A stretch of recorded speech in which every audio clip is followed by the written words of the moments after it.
Bonjour, je suis Séverine Olivier et je vous souhaite la bienvenue dans cette minute pédagogique consacrée au spectacle Contes et légendes de Joël Pomera.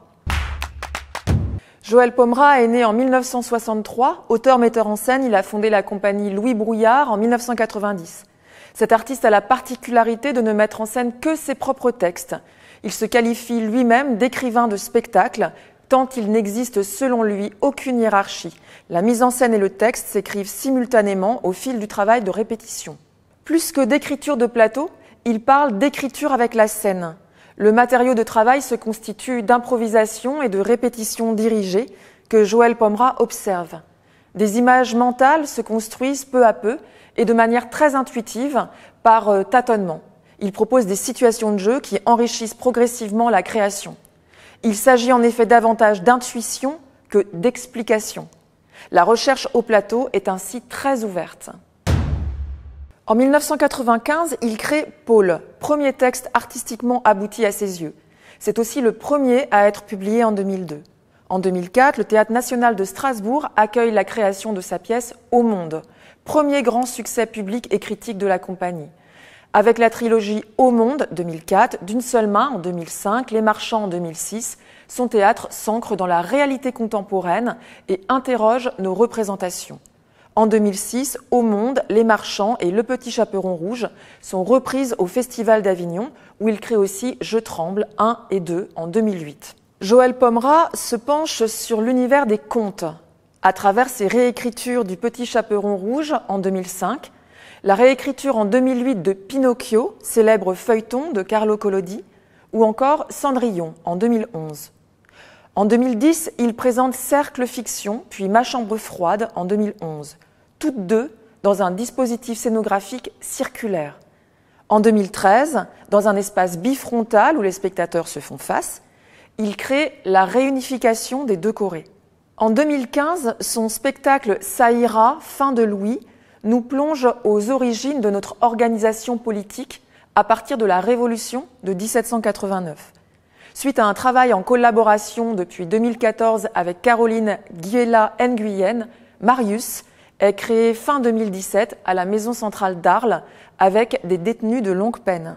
À l'opéra, il a collaboré avec Oscar Bianchi en adaptant sa pièce Grâce à mes yeux, présentée en 2011 au Festival d'Aix-en-Provence.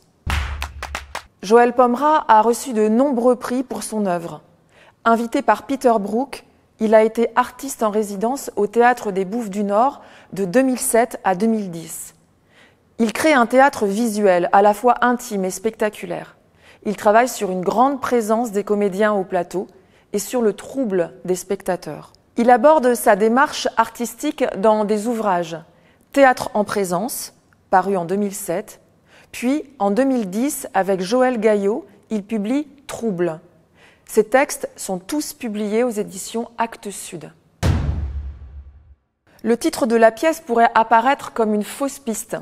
Il ne s'agit pas d'une réécriture de textes narratifs comme Le Petit Chaperon Rouge, Pinocchio ou Cendrillon. Nous ne sommes pas face à une grande intrigue avec un début, un milieu et une fin. En bref, il ne s'agit pas d'un conte, d'une histoire. Mais Contes et légendes a ceci en commun avec les contes qu'ils touchent aux grandes questions humaines. Comme la réunification des deux Corées ou 7 enfants, il s'agit d'une pièce mosaïque. On observe certes des lignes narratives, mais ce sont des scénettes, des scènes autonomes qui se font écho, une série d'instants, des micro-fictions. Contes et légendes est une fiction documentaire d'anticipation qui met en scène un monde légèrement futuriste dans lequel humains et robots sociaux cohabiteraient. Il s'agit d'une pièce sur la construction de soi à l'adolescence et le mythe de la créature artificielle. Les robots androïdes entrent dans les familles, jusqu'à faire partie de celles-ci. Leur apparence est complètement humaine et les adolescents nouent des relations affectives avec eux, dégageant ainsi du temps à leurs parents. Ces robots androïdes ont, par exemple, pour tâche d'aider les enfants à faire leurs devoirs. Mais ils deviennent un ami, un frère, une personne certes artificielle, mais proche d'un point de vue affectif. Cela est très troublant. Dans sa réécriture de Pinocchio, Joël Pomera interrogeait déjà les rapports familiaux, la paternité, à travers la question du devenir de ce pantin artificiellement créé, en rébellion contre les formes d'autorité et propulsé sur le chemin de l'humanité. Marion Boudier, la dramaturge qui travaille avec Joël Pomera, précise « Dans une forme de théâtre expérimental, comme on fait des expériences en laboratoire, avec le plus de concret et de sérieux possible, Joël Pomera met en scène ces robots intégrés au quotidien pour observer ce qu'ils modifieraient ou révéleraient de la manière dont les individus se construisent et se lient les uns aux autres. Différents régimes de présence et de vérité se mêlent sur la scène pour confronter le spectateur à la complexité de nos émotions et à l'ambiguïté de notions telles que l'authenticité ou le mensonge. Traitant la fiction d'anticipation comme un fait réel et documentaire, Joël Pomera renouvelle une fois encore cette inquiétante étrangeté, teintée de philosophie, qui fait la singularité de son théâtre depuis plus de 25 ans. Joël Pomera souhaitait se pencher sur l'enfance et sur la construction de l'individu dans la relation. Le travail s'est finalement dirigé vers l'adolescence. L'auteur-metteur en scène nous dit « Le point de départ de ce projet était l'enfance, et plus précisément l'enfance comme période de construction et de fabrication de soi. Le sujet premier de Contes et légendes n'est donc pas le robot. Celui-ci est arrivé par hasard pendant le processus de recherche au plateau.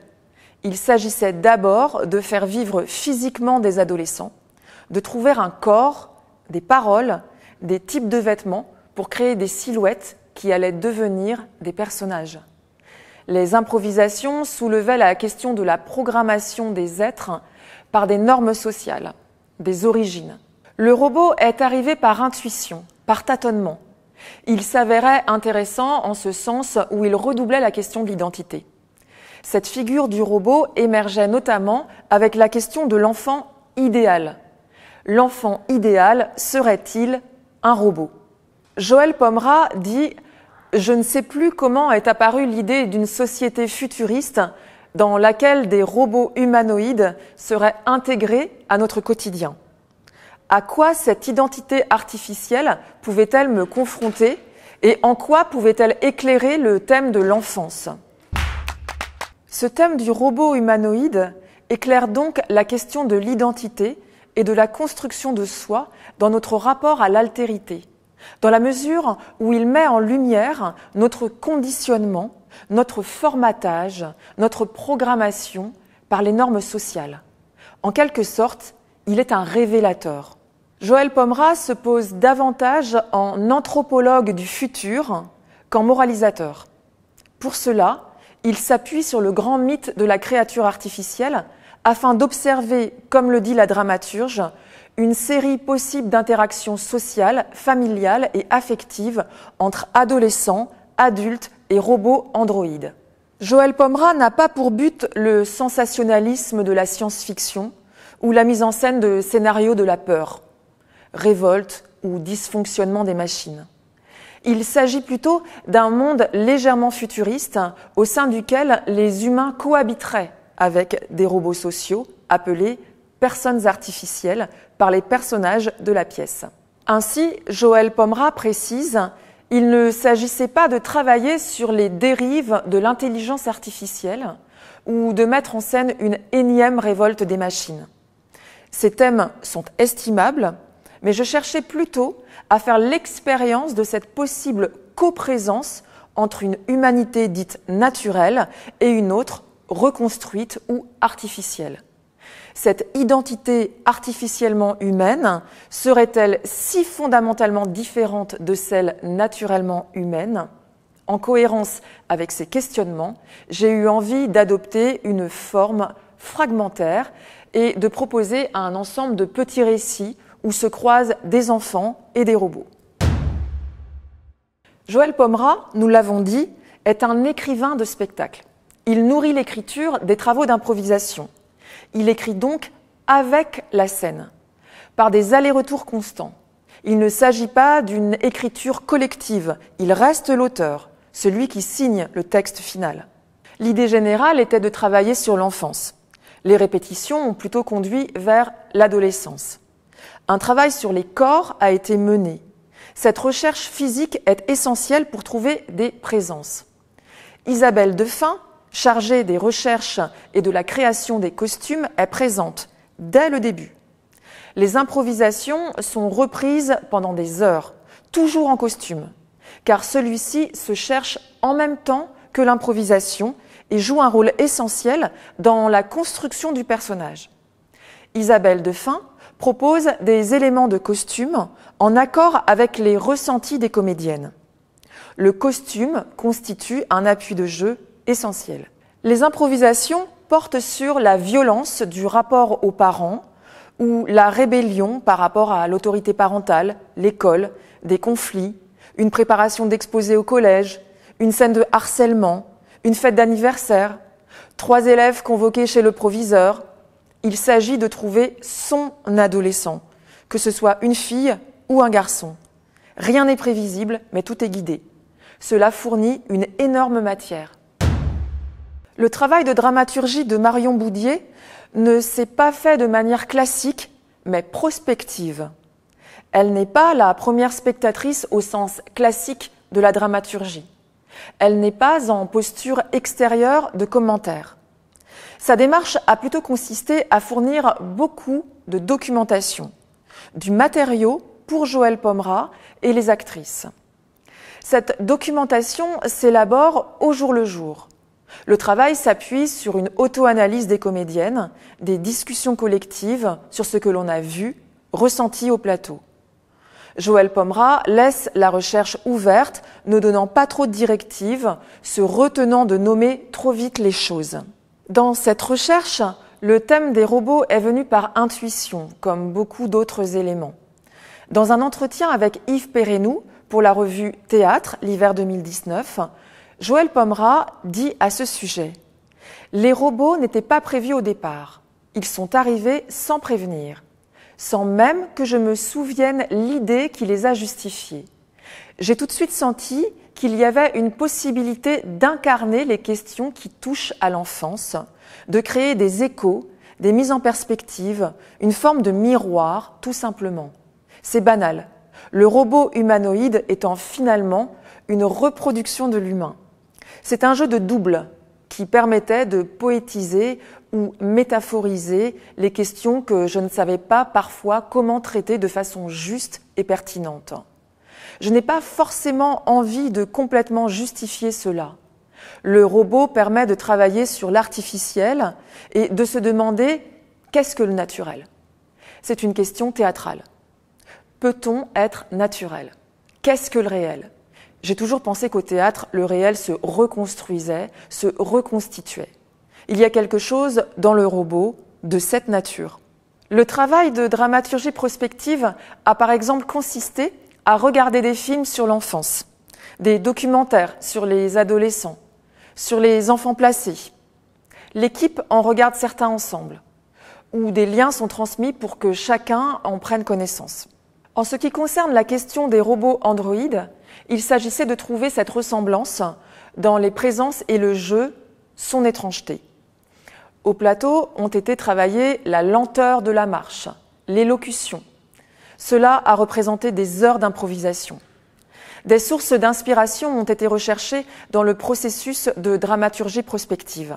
Ainsi, l'équipe s'est intéressée à la série suédoise Real Humans. Dans cette série, l'action se situe dans un monde proche du nôtre, où les U-bots, Human Robots, ressemblent aux êtres humains qu'ils remplacent dans les tâches domestiques. Mais la condition de la machine androïde est soulevée, la question de sa liberté. Lars Lundström, le créateur de Real Humans, dit « S'il avait fallu refabriquer tout un monde futuriste, l'attention du spectateur se serait constamment fixée sur des détails sans importance. Le vrai sujet de Real Humans, ce sont les interactions des humains et des robots. Comme dans la pièce de Joëlle Pomera, il ne s'agit donc pas d'un scénario catastrophe de la révolte ou du remplacement des humains par des robots. C'est bien de cohabitation, d'interaction dont il s'agit. L'équipe s'est donc interrogée sur la tâche d'un robot avec des enfants, qui est arrivée en parallèle avec la question de l'enfant idéal. Pour trouver le robot dans les corps, des lectures techniques sur la robotique ont été faites, afin de se renseigner sur les capteurs, se pencher sur la marche chez le robot. La dramaturge s'est intéressée aux travaux du roboticien japonais Hiroshi Ishiguro de l'université d'Osaka. Ce roboticien a créé un robot à son image, avec pour objectif de le rendre le plus ressemblant possible. Ce géminoïde, comme il l'appelle, est l'un des robots actuels dont l'apparence est la plus proche de l'homme. Mais pourquoi s'être choisi comme modèle ? Je voulais me surprendre moi-même, explique-t-il au journal Le Monde en 2016. Il ajoute « Je ne connaissais pas mon visage. En fait, personne ne connaît son visage. Votre reflet dans le miroir est une image inversée de votre visage. C'est une personne très différente que vous voyez. Nous ne connaissons pas non plus notre voix, ni la façon dont on bouge. Les photos et les vidéos sont en 2 dimensions. L'androïde, lui, est en 3 dimensions. Et il évolue dans le même espace que moi. Comment bouger comme un robot sur un plateau de théâtre sans tomber dans la caricature ? Hiroshi Ishiguro affirme que la structure du corps des hommes est très compliquée, très différente des robots. Il souligne la complexité d'une épaule qui permet au bras de bouger vers l'avant, l'arrière, sur le côté et d'effectuer une rotation, ce qui nécessite plusieurs moteurs pour un robot. De quelles tâches les robots peuvent-ils nous alléger ? Hiroshi Ishiguro manipule son robot à distance. Il lui prête sa voix et ses mouvements, ce qui lui permet, par exemple, de donner des cours à l'université ou des conférences à distance à travers son double robot. Mais le géminoïde sert aussi à travailler sur la question de la présence humaine. Le roboticien, sur son site internet, pose les questions suivantes. Qu'est-ce qu'une présence humaine ? Peut-elle être projetée à distance ? Ces robots peuvent être un outil pour comprendre les humains, affirme le roboticien. En sciences cognitives, par exemple, quel rôle a le mouvement des yeux dans la conversation ? Les robots peuvent nous aider à le comprendre, en activant ou en désactivant cette fonction pour des expériences. Mais le visage du géminoïde reste très figé et n'exprime aucune émotion. Sa bouche et ses yeux bougent de façon réaliste, mais ses mouvements de tête sont un peu saccadés.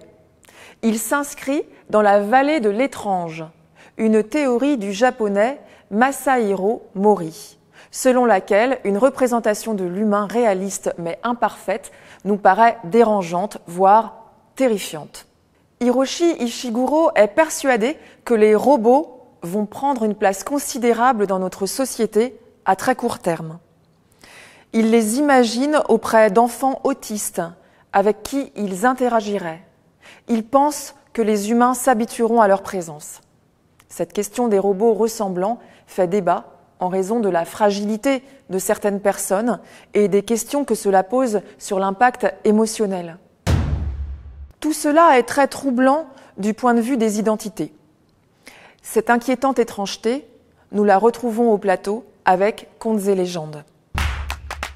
Dans les ressources pédagogiques vers lesquelles vous trouverez des liens sur la page de cette émission, je vous propose des exercices, improvisation, pistes de réflexion et des lectures pour travailler avec vos élèves avant et après le spectacle.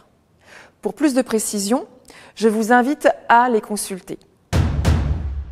Avant le spectacle, je vous suggère 3 entrées à étudier en vous appuyant sur divers textes de Joël Pomera, dont un extrait de Contes et légendes. Ces 3 thématiques sont les rapports familiaux, les robots humanoïdes et un registre de langage cru. Au sujet de ce dernier point, lors du travail de l'équipe, la question du langage s'est très vite imposée dans la recherche de la présence adolescente au plateau. Le vocabulaire, la syntaxe, le rythme de parole. L'équipe a écouté beaucoup de rap, a vu des documentaires avec des conversations entre adolescents, a observé des jeunes dans leur quotidien.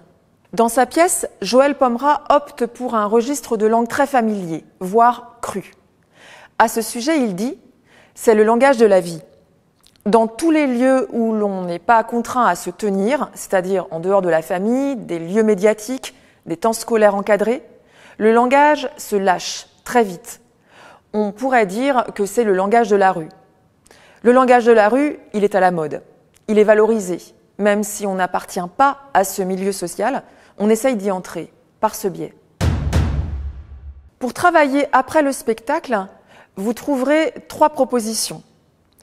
La première consiste à se pencher sur la distribution des interprètes au plateau, presque exclusivement féminine, et la question du genre. Sur cette dernière, Joël Pomera dit « J'ai laissé les thèmes s'agencer de manière progressive.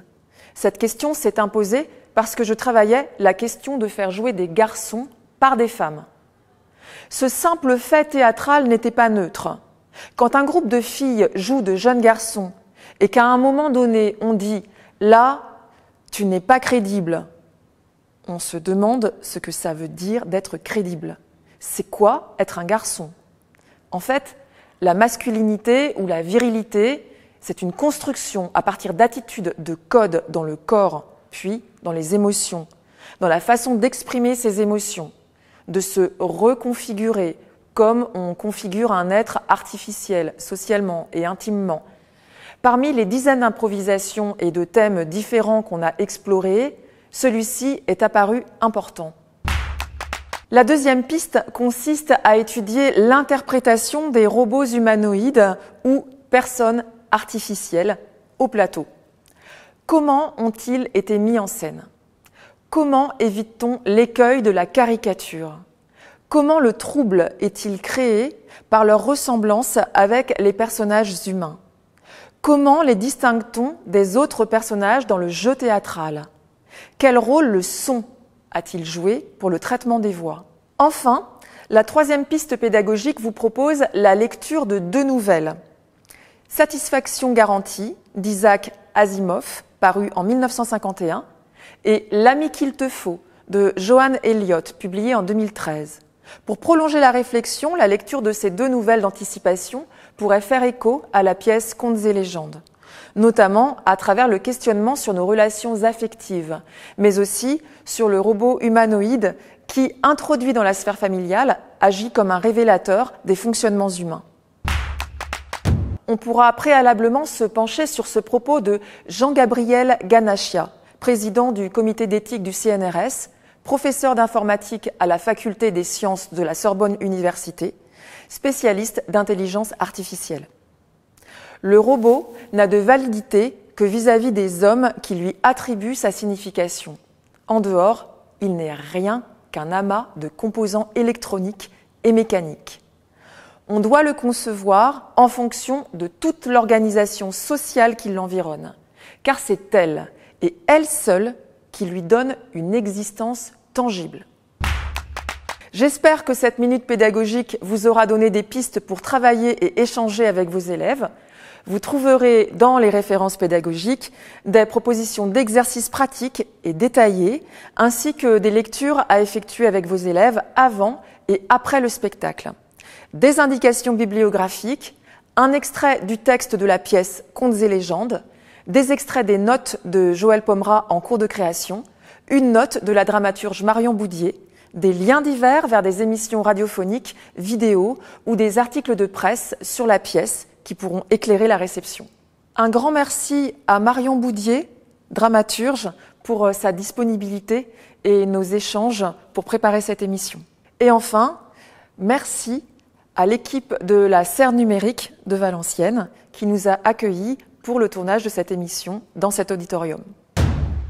Il ne me reste plus qu'à vous souhaiter un bon spectacle et à bientôt pour une nouvelle minute pédagogique.